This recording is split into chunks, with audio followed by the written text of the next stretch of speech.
Assalamualaikum warahmatullahi wabarakatuh. Innal hamdalillah nahmaduhu wa nasta'inuhu wa nastaghfiruh wa na'udzu billahi min syururi anfusina wa min sayyiati a'malina may yahdihillahu fala mudhillalah wa may yudlilhu fala hadiyalah. Asyhadu an la ilaha illallah wahdahu la syarikalah wa asyhadu anna Muhammadan abduhu wa rasuluh taman anbiya'i wal mursalin.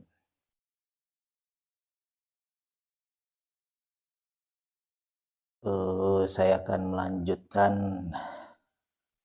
konten ya masih sekitar antara masalah dunia pergaiban atau ruh bangsa ruh gitu ya. Ada sedikit pilek di beberapa hari ke belakang saya menyimak salah satu konten ya, ketika salah seorang bisa disebut profesor, presidennya akal sehat, ketika di wawancara ditanya oleh salah seorang mengenai keyakinannya si sang profesor itu. Beliau itu ditanya beragama apa gitu. Ya dengan banyak berbelat-belit ya akhirnya kesimpulannya tidak bisa ditebak bahwa beliau itu menganut sebagai agama apa gitu, beragama apa. Nah, sepemahaman saya gitu tentang keyakinan agama yang saya anut, agama Islam. Karena dari zaman para nabi dulu gitu ya, dari yang sekian puluh nabi itu berkeyakinan beragama yang satu gitu. Itu agama Islam. Cuma masalahnya agama Islam ini kan terdiri dari berbagai fase. Jadi pertama itu yang penting dia itu asal bertauhid gitu. Cara mengesahkan Tuhan atau menyekutukan Tuhan gitu. Sedangkan orang Islam itu mengesahkan Tuhan yang menciptakan langit dan bumi. Adapun tata cara ibadah syariatnya itu dikembalikan mungkin sesuai petunjuk lagi gitu ya ke nabi-nabi itu gitu. Jadi hampir semua para nabi itu diajarkan atau diberi pelajaran langsung dibimbing oleh Tuhan yang satu gitu untuk bertauhid. Jadi berkeyakinan awal itu tauhid. Terus kedua baru memasuki pondasi. Jadi ibaratkan kalau satu tempat itu tauhid itu ibaratnya benteng gitu. Pagar rumah berupa benteng yang mengitari kita gitu. Apa kita itu ada di dalam benteng itu dengan tauhid itu atau di luar? Mempertuhankan selain Allah gitu, selain yang menciptakan langit dan bumi.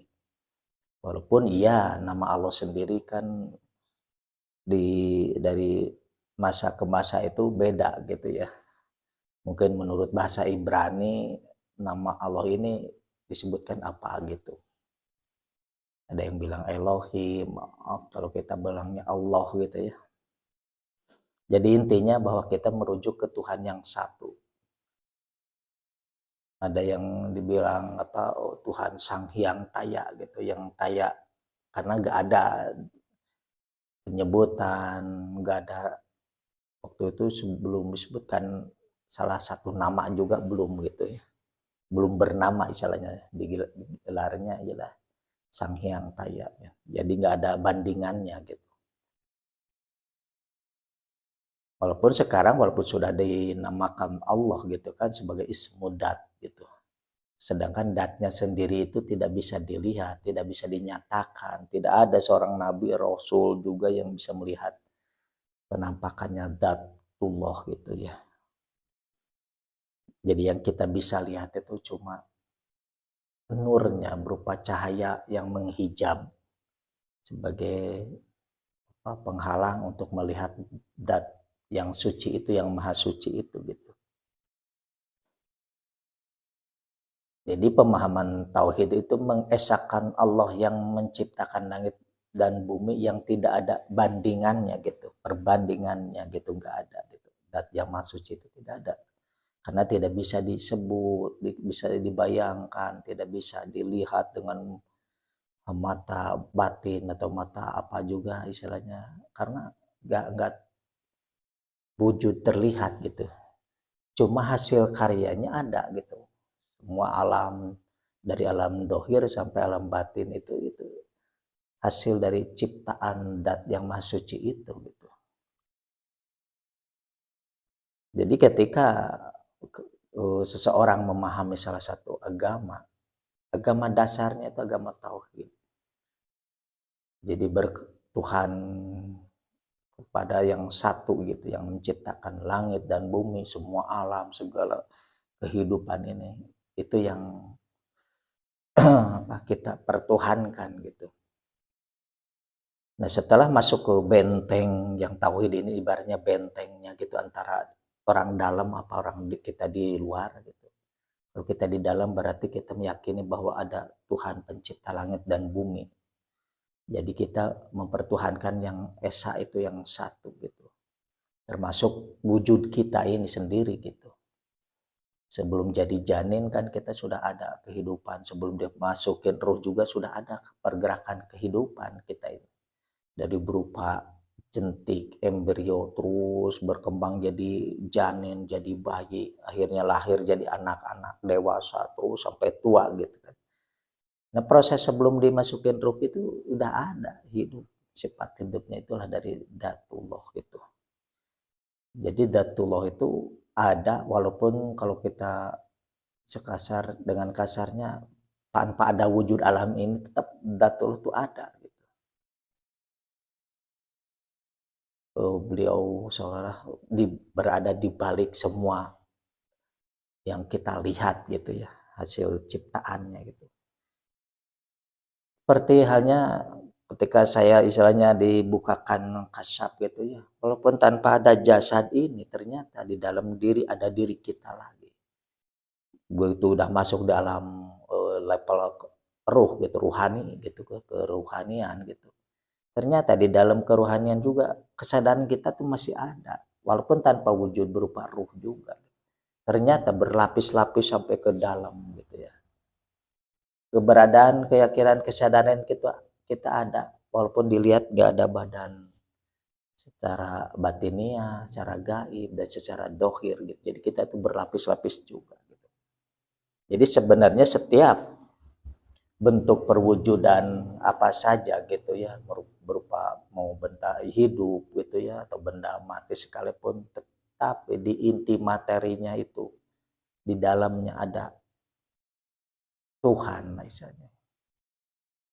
Karena gak mungkin segala sesuatu tidak ada ruh. Dalam ruh itu ada sifat-sifat dari karakter barang, karakter orang, karakter bangsa yang bisa kita sebut itu pasti dalamnya ada lagi gitu.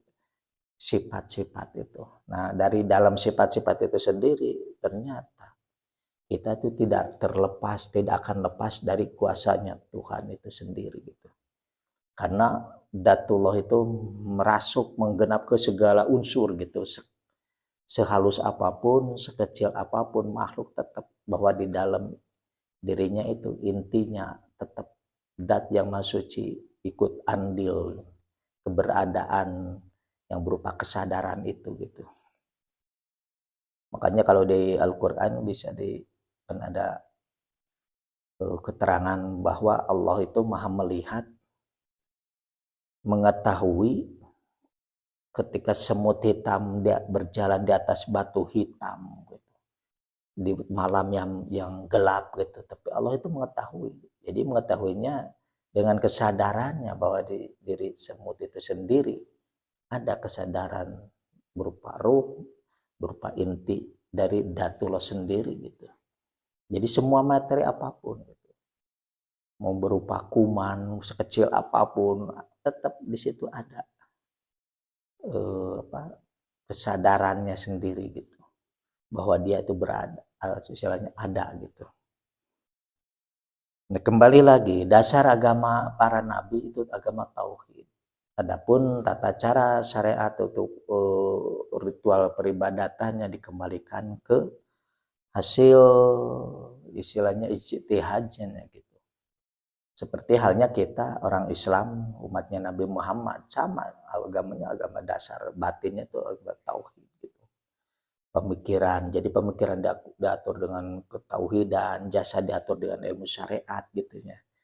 Terus hati, jantung, kolbu itu diatur dengan misalnya ilmu tarekat, dengan banyaknya zikir, banyaknya atau sufi tasawuf gitu ya, menyadari bahwa keberadaan kita tidak lepas dari pantauan yang maha kuasa gitu, yang menciptakan langit dan bumi, yang menciptakan diri kita gitu.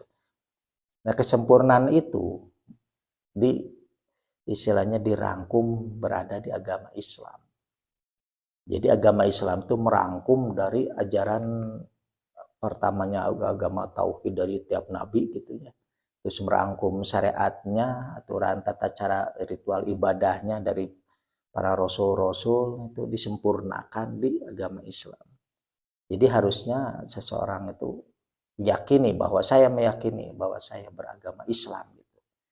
Karena Islam nggak mesti dasarnya itu nggak mesti seperti sembahyang seperti yang di masjid-masjid.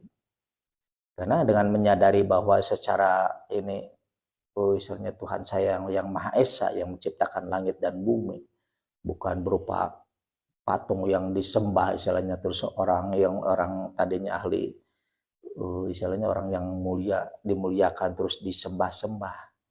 Pokoknya kita harus menyembah orang yang memuliakan orang itu gitu, harusnya gitu, yaitu bertauhid kepada Allah gitu. Harusnya kita menyadari ke situ. Agama itu agama Islam, masih Islam.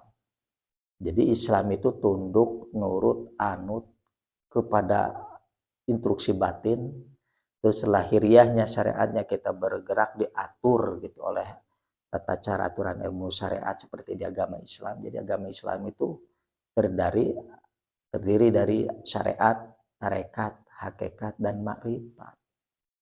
Jadi 4 unsur ini di agama Islam tuh ada semuanya gitu. Misalnya seperti pemahaman tentang malaikat, tentang apa kemuliaan diri kalau kita terbuka, itu semuanya ada di Islam gitu. Enggak melulu masalah apa ibadah ritual lahiriah yang kita lihat gitu. Memang banyak orang-orang Islam juga yang tidak memahami unsur agama Islam itu yang terdiri dari rukun 4 itu. Yang syariat, tarekat, hakikat, makrifat itu. Kebanyakan pahamnya cuma syariat aja gitu. Tarekatnya tidak gitu, tidak menjalankan gitu. Jadi tarekat itu bukan cuma sekedar aliran satu aliran tarekat gitu yang di situ mengajarkan tentang zikir-zikir ya, wirid-wiridnya gitu, bukan. Jadi setiap pergerakan sholat juga itu di situ ada syariatnya, aturannya, tarekatnya, pelaksanaannya, hakikatnya, tujuannya sholat itu, makrifatnya, mengenalnya apa gerakan sholat itu. Itu dari satu perbuatan itu 4 unsur ini ada. Artinya di dalam sholat itu sendiri, dalam puasa ada gitu. Karena semuanya sudah diatur. Cuma masalahnya kan orang-orang kadang-kadang tidak paham gitu. Melaksanakan sholat, saya memang tidak bertarekat. Padahal begitu melaksanakan dia itu sudah bertarekat melaksanakan, karena hakikatnya arti dari tarekat itu perjalanan atau menjalankan atau melaksanakan aturan syariat itu kan tata cara. Kalau kita membaca nih kitab atau dalam Quran atau dalam hadis-hadis, kita itu baru memahami ilmu syariat, tata cara, aturannya gitu. Menurut aturan sholat itu begini, kata di hadisnya, menurut di keterangan menurut aturan itu gitu. Tentang tata cara puasa, tata cara kurban, zakat, di situ kan ada, itu kan baru tata cara. Cuma kadang-kadang ada orang yang berpaham bahwa syariat Islam itu mencakup dengan pelaksanaannya gitu. Padahal itu tercantuman di ilmu fikih gitu. Jadi kalau kita istilahnya simpalkan atau disimpulkan, syariat itu tata cara doang gitu, aturan, undang-undang gitu. Selama belum melaksanakan, berarti kita cuma bersyariat saja. Gitu. Tapi begitu kita menjalankan aturan itu, syariat itu, seperti dalam sholat contohnya, dengan melaksanakan gerakan-gerakannya, itu baru kita masuk di tarekat, di perjalanan atau menjalankan aturan itu gitu. Jadi kita kan menggembar-gemborkan bahwa kita tegakkan syariat Islam. Ya bisa jadi kalau berkata menegakkan berarti harus menjalankan tarekatnya itu, melaksanakan. Jangan cuma aturan itu slogan saja gitu. Kita paham melotok tentang aturan tata cara gitu. Tapi pelaksanaannya tidak gitu. Berarti orang itu tidak melaksanakan tarekatnya di Islam gitu. Terus hakikatnya ya kita harus paham gitu. Apa maknanya dari pergerakan-gerakan itu? Apa tujuannya tentang berkurban itu istilahnya kan? Kurban itu yang nyampe ke istilahnya kalau itu kan bukan daging, bukan darah, bukan tulang. Tapi ketakwaannya. Jadi hakikatnya di kurban itu takwanya gitu. Yang bakal nyampe gitu.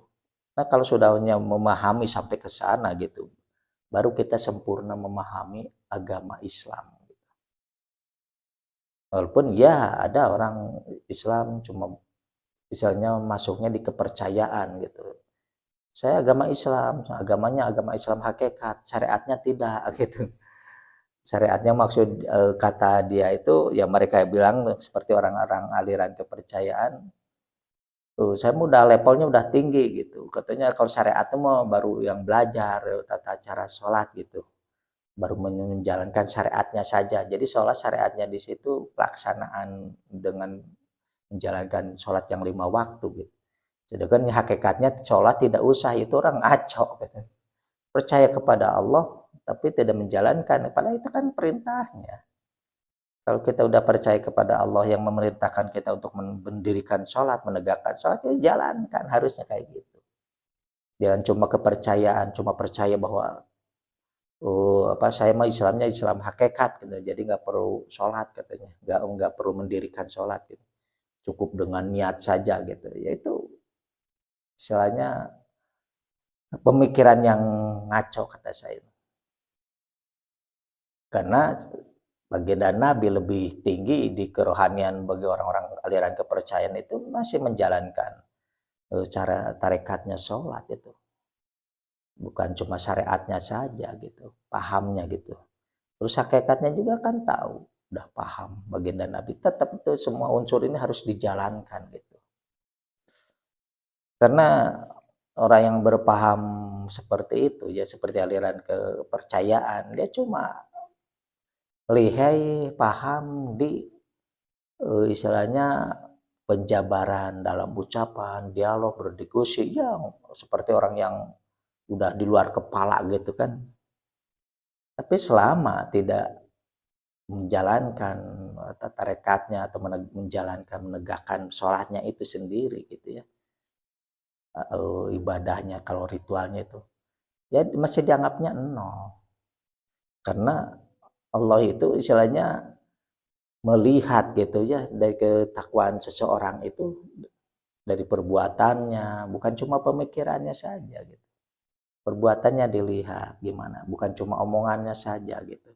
Bukan cuma paham masalah saya lebih islami istilahnya, tapi tidak menjalankan perintah instruksi secara yang harus dia jalankan secara syariatnya gitu, secara tarekatnya. Ya dianggapnya masih kosong. Karena di pemahaman orang-orang tarekat juga ada istilahnya kalau kita paham hakikat tanpa syariat itu jindik. Seorang yang jindik itu. Tapi kalau kita menjalankan syariatnya saja tanpa paham hakikatnya seperti yang hampa gitu. Karena dia tahu cangkang nggak tahu isi gitu. Apa maksud tujuan dari satu perbuatan itu gitu. Cuma masalahnya kadang-kadang di masyarakat gitu ya, kan ulama-ulama menjabarkan, menjalankan tentang cuma lahiriahnya saja gitu, antara syariat dan tarekat itu menjalankan. Hakikat dan ma'rifatnya tidak tahu gitu. Tidak diajarkan gitu. Jadi semua itu ada maksud dan tujuannya gitu sebenarnya setiap kita perbuatan ibadah ini, sholat ini atau puasa atau zakatnya. Semuanya itu ada maksud dan tujuan hakikatnya gitu. Terus kembali lagi tentang tadi gitu. Kita harus pemikiran gitu, harus meyakini bahwa saya berpegang satu keyakinan agama ini gitu, agama Islam gitu. Karena jasad ini bersangkutan atau berhubungan dengan kehidupan berhalayak ramai ini. Ibaratnya ini dunia, jasad ini dunia. Kita perlu bermasyarakat, perlu istilahnya gotong royong, perlu apalah yang diperlukan oleh jasad lahiriah gitu di tengah-tengah pergumulan masyarakat gitu kan, bermasyarakatnya itu. Terus begitu kita masuk setelah beres tugas di dunia, kehidupan bermasyarakat bagaimana sesuai dengan adat istiadat agama gitu, yang gimana cara bergaul gitu, dari pokoknya di agama Islam tuh sangat-sangat sempurna gitu ya. Tata cara itu sampai dari mulai bangun pagi sampai mau tidur tuh sudah ada aturannya gitu. Tinggal kita jalankan oleh jasad ini dan kita paham hakikatnya gitu. Terus begitu kita meninggalkan alam dunia ini akan masuk ke misalnya ke alam barzah, alam kubur gitu. Nah kita sesuai ilmu syariatnya itu kan ada, bahwa kita tuh bakal meninggal terus ada pertanyaan dari antara munkar dan nakir itu. Itu pertanyaan nanti kita ditanya di alam barzah mau masuk ke alam kubur. Nah kita itu harus istilahnya mentapakuri dari sekarang tentang kan pertanyaan tentang siapa Tuhan kamu, siapa nabi kamu, siapa imam kamu, siapa saudara-saudara kamu. Itu pertanyaan yang bakal ditanya ke kita. Yang ditanya jasad ini atau bukan? Ya bukan. Yang ditanya ini pemikiran kita, daya pikir kita itu. Kalau kita Islam, kalau kita beragama istilahnya Islam, akan ditanya tentang siapa Tuhan kamu, siapa nabi kamu, siapa imam kamu, dan siapa saudara-saudara kamu. Nah, kalau kita sudah pemahaman apa istilahnya Islamnya udah masuk ke level hakikat, pasti kita udah paham karena sudah menjiwai, udah ke dalam pemikiran gitu. Bahwa begitu ditanya udah langsung kan pemikiran bahwa dalam pikiran kita sehari-hari bahwa Tuhan saya itu Allah. Nabi saya itu Nabi Muhammad gitu, karena nanti tiap umat tetap ditanya juga gitu. Nabi kamu siapa? Karena umat Nabi Musa ya tanya siapa Nabi kamu? Ya, Musa istilahnya. Kalau kita kan umatnya Nabi Muhammad, siapa Nabi kamu? Ya Muhammad Shallallahu Alaihi Wasallam. Terus siapa imam kamu? Al-Quran. Karena itu imam kita, itu pedoman kita. Gitu.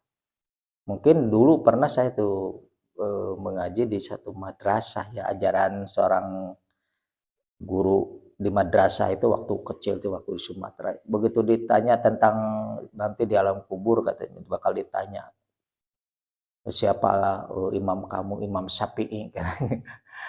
Nah, padahal begitu Imam Syafi'i ditanya oleh malaikat siapa imam kamu, ya semuanya pasti ngerujuknya ke Quran, karena kita hidup itu berpedoman ke satu imam, yaitu Al-Quran gitu.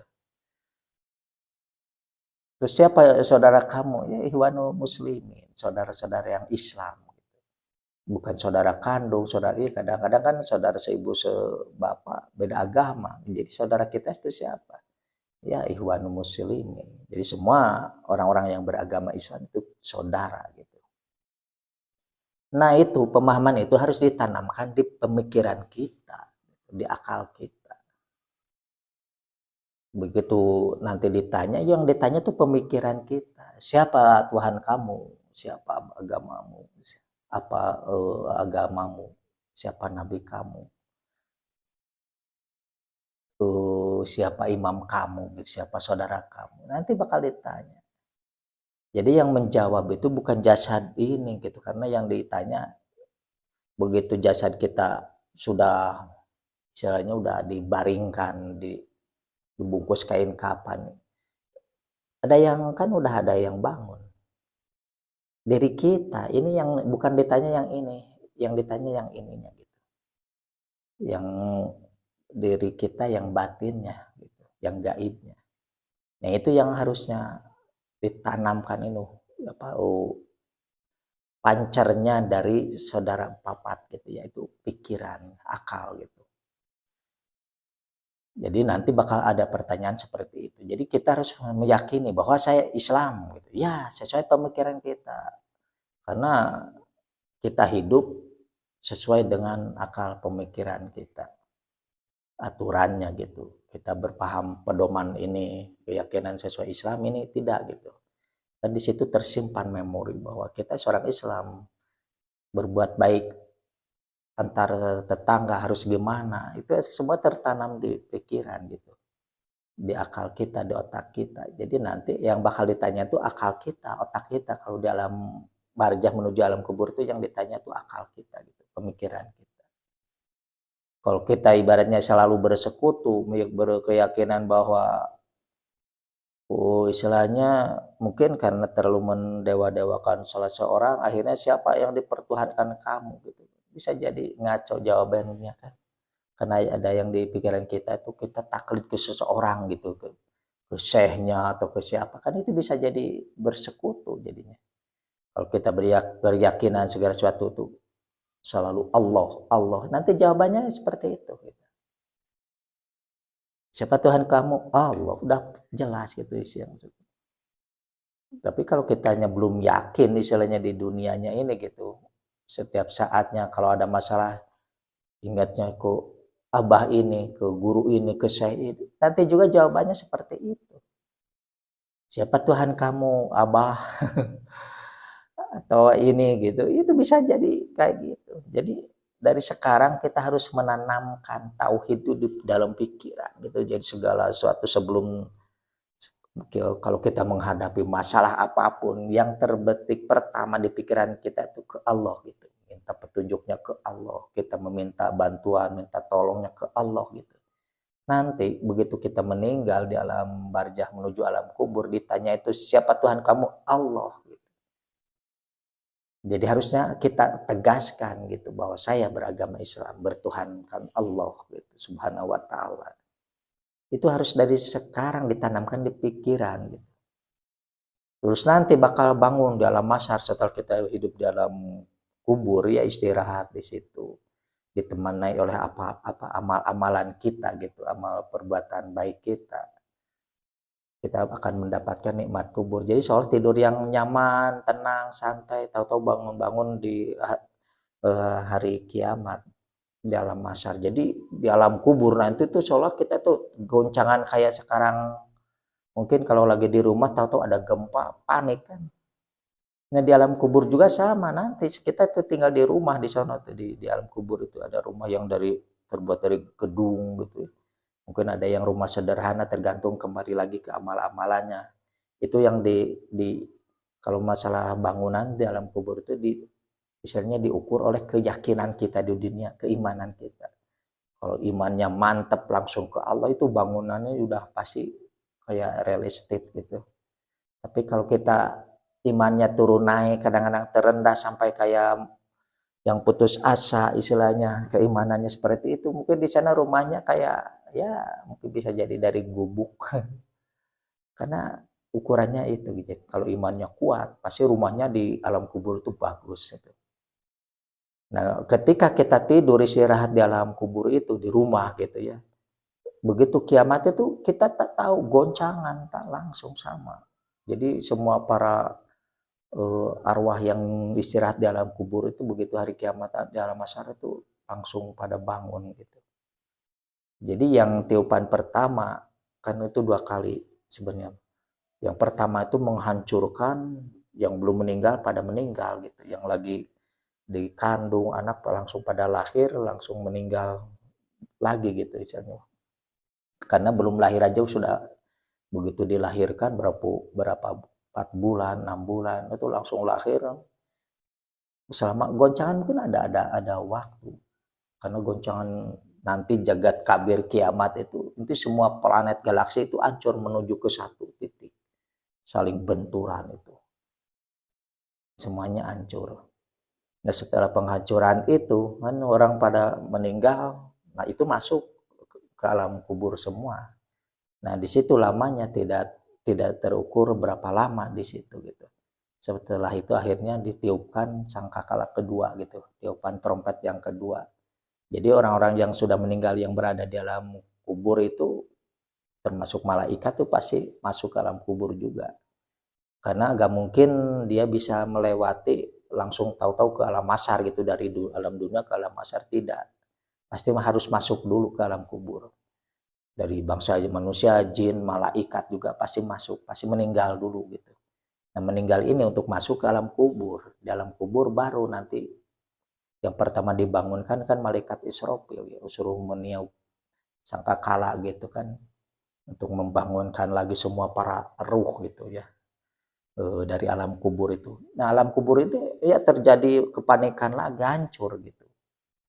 Cuma yang pertama di situ yang dibangunkan baginda Nabi Muhammad SAW gitu, yang pertama dibangkitkan lagi gitu dari alam kubur masuk ke alam mahsyar gitu. Nah di alam mahsyar ini gambaran di jasad kita tadi kan, kalau alam kubur ini pemikiran, akal kita. Nah nanti di alam mahsyar ini jantung. Bagaimana kita menghadapi kehidupan sekarang, ketenangan batin jiwa kita gimana gitu. Ketika kita menghadapi masalah, seperti kita kalau bermasalah kan menghadapi mau disidang istilahnya kan, orang tuh pada sampai keringat dingin, keringat sampai gimana gitu karena galau gelisah gitu. Makanya di alam mahsyar digambarkan nanti ada orang yang berkeringat sampai mata kaki, selutut, sepinggang, sampai ada orang yang tenggelam di keringatnya sendiri. Karena saking gelisahnya sampai keringetan terus. Nah itu ukurannya apa? Di jantung. Jadi kalau kita jantung kita menghadapi kehidupan, saya pun punya masalah, ya udah kita hadapin aja. Umabehna gitu. Kalau kita salah terima salah gitu. Kalau sekarang kan pada galau, apalagi banyak utang, pada lari, pada ngumpet. Nanti juga itu di alam mahsyar pasti pada keringetan, bakal tenggelam di masalah yang kita buat sendiri. Tapi kalau kita sudah tenang menghadapi masalah itu, insya Allah kita kan juga bakal tenang gitu ya di alam mahsyarnya gitu. Aduh ini baterainya ngedrop, ini masih lanjut karena ada gangguan. Dan setelah kita bisa tenang di alam mahsyar, kita hadapi, seolah kita itu mau disidang gitu kan, ya terima saja, kita baik buruknya kita misalnya mau terima aja gitu. Karena semua juga toh kembali ke kita. Makanya dari sekarang kita itu harus menghisab diri gitu. Harus bisa menghitung-hitung gitu. Kita ini udah berbuat baik belum? Gitu. Perbuatan baik saya ini apa saja? Kita hisab secara di sini sekarang gitu di dunia. Insya Allah nanti dalam mahsyar itu kita sudah punya gambaran gitu, kalkulasi. Jadi kalau kita banyak salahnya ya banyak istighfar saja dari sekarang gitu, banyak taubat gitu. Kalau kita merasa kita hidup dari sejak remaja, pemuda itu udah kehidupannya udah agak benar istilahnya, sekarang aja banyak-banyak istighfar, banyak-banyak tobat untuk menghadapi nanti di alam mahsyar. Mudah-mudahan segala kesalahan kita yang dulu-dulu gitu, yang kita sering atau kita banyak berbuat salahnya gitu, dengan banyaknya istighfar itu bakal dihapus gitu. Catatannya tuh bisa hilang gitu, bisa jadi itu kan. Catatan yang buruk-buruknya istilahnya diganti dengan catatan baik karena kita banyak beristighfar istilahnya. Jadi begitu kita bangun dari alam kubur, terbuka alam mahsyar, kita melihat padang pasir luasnya kan nggak ada, istilahnya nggak ada bukit, nggak ada apa tuh kalau di alam mahsyar itu. Kita tenang aja, terima santai gitu, nerima kita mau disidang gitu. Walaupun ya istilahnya kegoncangan itu kita bisa istilahnya mungkin nganjang kapageto itu dia dari sekarang menghisab diri gitu, bahwa itu dalam masyarakat kita menuju ke tempat sidang istilahnya kayak gitu, sidang mahkamah di akhirat gitu. Kalau kita sudah biasa berjiwanya tenang, santai saja gitu ya, qanaah lah istilahnya, menerima apa adanya pemberian dari Tuhan gitu. Insya Allah di sana juga dalam masyarakat itu bisa tenang gitu. Nggak gelisah, nggak galau gitu. Itu di jantung tuh. Terus kita akan memasuki di antara dari alam masyar itu menuju istilahnya antara dua, mau ke akhirat itu apa, mau ke surga atau neraka gitu. Nah, gambarannya itu di hati kita. Nah, sekarang ini kita hidup walaupun keadaan miskin itu seringnya banyaknya senang, apa susah, apa bingung gitu. Kalau selalu gelisah, selalu merasa ya istilahnya susah kesusahan gitu walaupun serba ada gitu. Karena susah banyak masalah gitu, karena kan setiap nggak jadi ukuran, rumah gedung banyak apa, punya mobil, punya kendaraan yang bagus-bagus istilahnya, hidupnya tenang atau senang gitu tidak. Bisa jadi orang yang ditinggal di kampung rumah gubuk tapi jiwanya bisa nemu makan juga udah senang istilahnya. Kesenangan itu jadi ukuran nanti itu di akhirat. Jadi kita itu banyaknya senangnya apa susahnya gitu. Jadi bukan ukuran tentang di rumah gedung gitu istilahnya, punya rumah gedung, punya segala kemauan kita apa istilahnya tercukupi gitu, segala mau kemauan kita itu selalu ada gitu. Tapi kalau jiwanya, hatinya tidak ada kesenangan, ya di akhiratnya juga pasti itu masuk sengsara. Kalau kesengsaranya di akhirat berarti masuk neraka gitu. Jadi kalau kita punya hatinya selalu gembira, selalu senang karena kita telah berbuat misalnya melaksanakan ibadah, ada rezeki sedikit bisa berbagi, menyenangkan orang istilahnya, terus kita juga kembali saya merasa senang dengan perbuatan walaupun sekecil apapun gitu. Itu sudah jadi gambaran bahwa kita nanti akan mendapat kesenangan gitu di akhiratnya, yang artinya surga gitu. Jadi dari sekarang saya tekankan lagi, kita jangan sungkan-sungkan secara pemikiran, secara mau ke apa, tunjukkan gitu, dengan perbuatan, dengan sifat, dengan sikap, bahwa saya seorang muslim, saya beragama Islam, harus perbuatan menurut syariat Islam harus begini gitu. Ya udah, tunjukin aja, harus pede gitu. Ini ditanya apa agamanya, seperti orang yang susah menjawabnya. Ya tunjukkan saja, akui dengan pemikiran, dengan perbuatan gitu. Dengan menjalankan syariatnya juga, jangan cuma hakikatnya saja, karena banyak yang saya Islam tapi tidak menjalankan sholat karena saya Islam hakikat itu, jangan dituruti lah seperti itu, jangan diikuti gitu. Jadi kita jalankan dari syariat, tarekat, hakikat, makrifatnya Islam, semua unsur agama yang 4 ini kita jalankan gitu. Jangan cuma ucapan saja, jangan cuma pemahaman saja gitu Islamnya gitu, tapi harus menjalankan tata cara syariatnya, terus pelaksanaannya harus kita jalankan semuanya gitu. Mungkin dicukupkan sekian dulu bahasan tentang, ya mungkin ini bukan jawabannya, mungkin ini sebagai tambahan pencerahan saja gitu. Dari yang saya pahami dan saya ketahui tentang apa yang akan terjadi nanti, semuanya tergantung di dunia ini, perbuatan kita, pemikiran, hati kita, keadaan itu bakal nanti gambaran besarnya nanti di akhirat gitu. Jadi sekarang coba berusaha untuk menjalankan aturan kehidupan kita ini, menjalankan hidup istilahnya sebagai gambaran buat nanti, karena ini sekarang lagi menanam gitu. Nanti panen yang sebenarnya itu di akhirat gitu. Jadi dari sekarang kita harus bisa menghisab, menghitung perbuatan, terus menjalankan, karena istilahnya aturan agama gitu, karena agama yang diridhoi itu cuma agama Islam. Jadi Bukan apa yang lain tidak diterima, tergantung gitu. Selama sebelum sampai ajal datang menjemput dia tidak misalnya berubah dalam keyakinan di luar Islam gitu ya.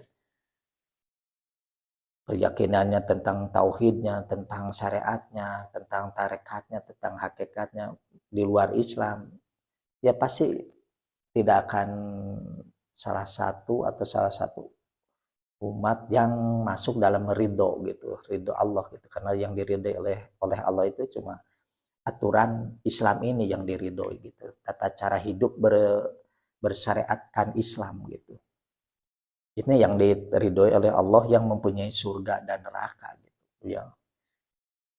Jadi kalau orang yang mengambil jalur di luar itu ya mungkin terserah Allah lah penilaiannya. Cuma batasannya tuh sampai sebelum nyawa diambil dari jasad, sebelum meninggal. Saya syukur-syukur mereka tuh pada taubat sebelum istilahnya meninggalnya gitu. Ya udah, mungkin batasnya sampai di situ. Jadi kita tidak bisa memponis yang sekarang yang masih hidup mereka ahli neraka, ya belum tentu juga. Walaupun kita ahli surga, kita harus tahu dulu gitu kriterianya surga gimana. Tapi yang jelas semua bakal kembali kepada Allah dan semuanya dari Allah akan kembali kepada Allah. Cuma kembalinya ke ridhonya Allah menurut sesuai agama Islam yang diperintahkan oleh Allah. Bahwa aturan Islam, agama Islam yang diridhoi nanti juga kembalinya kepada keridhaan Allah. Kembali ke murkanya ya terserah kita gitu. Kita yang memilih. Karena beragama itu tidak ada paksaan gitu ya. Tidak seolah wajib gitu kan. Cuma kalau kita menyadari bahwa kita harus memilih gitu antara syariatnya ini, syariatnya ini. Kalau saya memilih syariatnya Islam. Saya beragama Islam. Karena ini yang saya pilih. Karena kita harus menentukan nanti di waktu hisab kita bakal ditanya keyakinan kita apa gitu. Di mana posisinya gitu.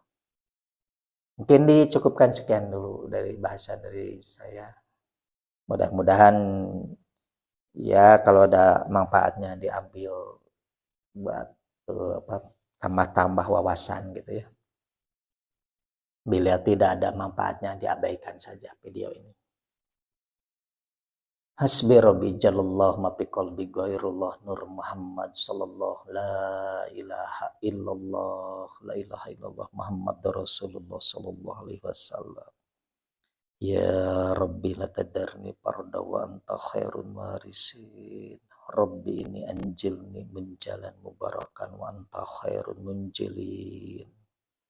Allahumma sholli ala sayyidina Muhammadin sholatan tunjina biha min jamil ahwali wal afati wa taqdilana biha min jamil hajjati wa tutakhiruna biha min jamil syai'at wa tarfa'una biha indaka ala darajat wa tubalikuna biha aqsal ghayat min jami'il khairati fil hayati wa ba'dal mamat. Subhana rabbika rabbil izzati amma yasifun wa salamun alal mursalin walhamdulillahi rabbil alamin. Billahi taufiq wal hidayah. Wassalamualaikum warahmatullahi wabarakatuh.